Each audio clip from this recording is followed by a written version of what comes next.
Most people think a door lock is just a key, a keyhole, and a metal bolt, but behind that small opening can be pins, springs, levers, hooks, magnets, motors, electronic codes, radio signals, and biometric sensors. Some locks are built inside the door, others are attached to the surface. Some use a traditional key, others open with a card, a phone, a fingerprint, or no physical contact at all. And one important detail, not every name describes the same thing. Some lock types are defined by their external shape, others are defined by how they are installed or by the mechanism hidden inside. So today we are breaking down every major type of door lock, how each one works, and where each design is commonly used. Starting with one of the most familiar locks in the world. The knob lock combines a door handle and a locking mechanism inside the same round knob. When the knob turns, it retracts a spring-loaded latch from the door frame. Locking the knob prevents the outside handle from turning, usually with a key cylinder on one side and a button or thumb turn on the other. Knob locks are common on bedrooms, offices, and interior doors. They are convenient and inexpensive, but they are usually not strong enough to serve as the only security lock on an exterior door. The locking mechanism is located inside the knob itself, which places it farther from the strongest part of the door. A knob lock is excellent at keeping a room private. It is less impressive when asked to defend an entire house by itself. A lever handle lock performs the same basic job as a knob lock,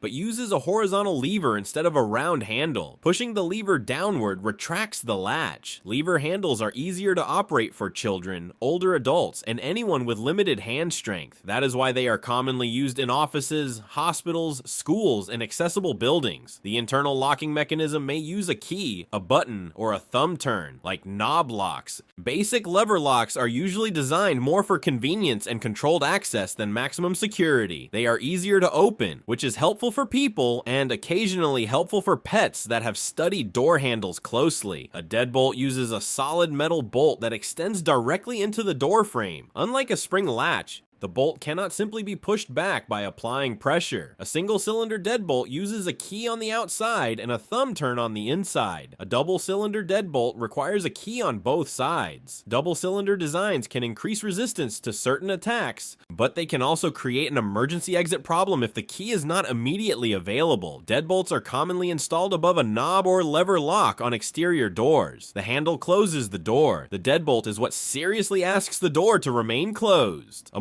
Mortise lock is installed inside a large rectangular pocket cut into the edge of the door. The lock body may contain the latch, deadbolt, handle mechanism, and key cylinder inside one heavy metal case. Mortise locks are commonly found in commercial buildings, hotels, older homes, and high-quality entrance doors. Because the mechanism is deeply embedded inside the door, the system can be strong, durable, and capable of handling frequent use. The disadvantage is installation. Cutting the correct pocket requires more work and precision than installing a standard cylindrical lock. A Mortise lock does not merely attach to the door, it moves in and becomes part of the architecture. A rim lock is mounted directly onto the interior surface of the door instead of being hidden inside it. The lock body remains visible, while a latch or bolt extends into a matching box attached to the frame.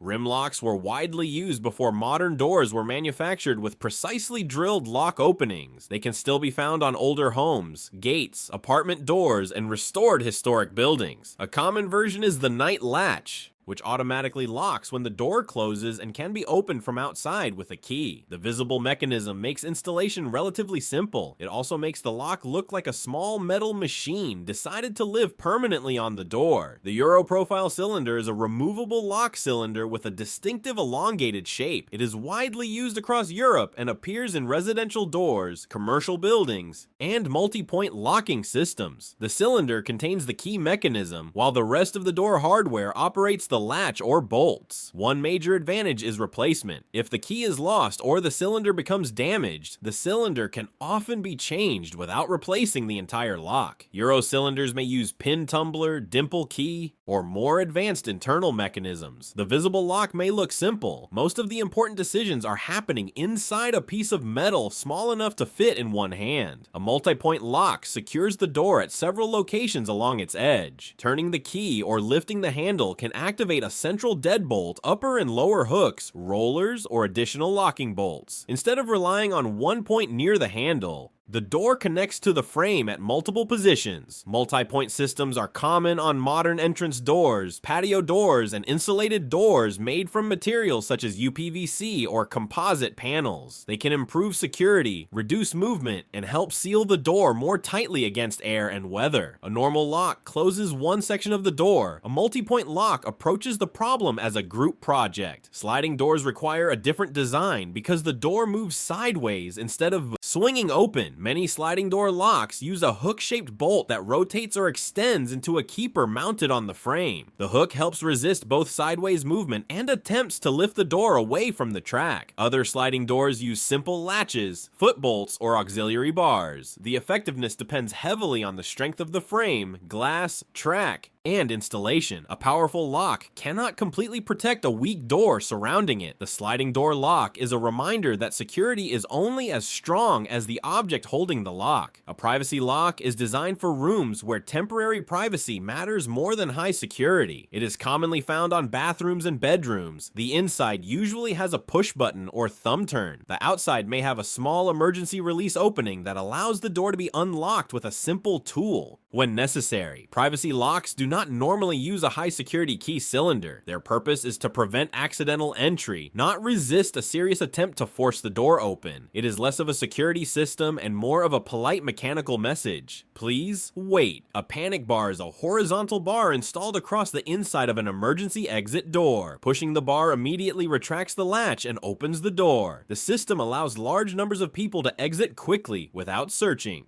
for a key, turning a small handle, or remembering a complicated procedure. Panic hardware is commonly used in schools, theaters, stadiums, stores, and other public buildings. From the outside, the door may remain locked or require authorized access. From the inside, one push releases it. Most locks are designed to control entry. The panic bar is designed to guarantee escape. A keypad lock replaces or supplements the traditional key with a numerical code. Entering the correct sequence activates a motor, solenoid, or clutch that allows the lock to open. Keypad locks are common on offices, rental properties, storage rooms, and residential doors. They eliminate the need to distribute physical keys, and the code can often be changed when access should be removed. Some systems allow several users to have different codes. The main weakness is human behavior. People choose predictable numbers, share codes, or write them somewhere near the door. A keypad can remove the key. It cannot remove the human ability to use a birthday as a password. Keycard locks use magnetic stripes, contact chips, or radio frequency identification. The user presents a card or electronic credential to a reader. If the system recognizes the credential, it temporarily releases the lock. These systems are common in hotels, offices, hospitals, apartment buildings, and restricted facilities. Access can be added, removed, scheduled, or recorded without physically replacing the lock. A hotel card may stop working automatically at checkout. A lost employee badge can be deactivated electronically. The lock does not ask what the card looks like. It asks whether the digital identity inside it still has permission. An electric strike replaces the fixed metal plate installed in the door frame. When electrical power activates the strike, part of the frame-mounted mechanism releases and allows the door latch to pass through. The lock on the door itself may remain mechanically locked. This allows the door to be opened remotely using an intercom, keypad, card reader, or access control system. Electric strikes are common in apartment entrances, offices, and secured buildings. Depending on the configuration,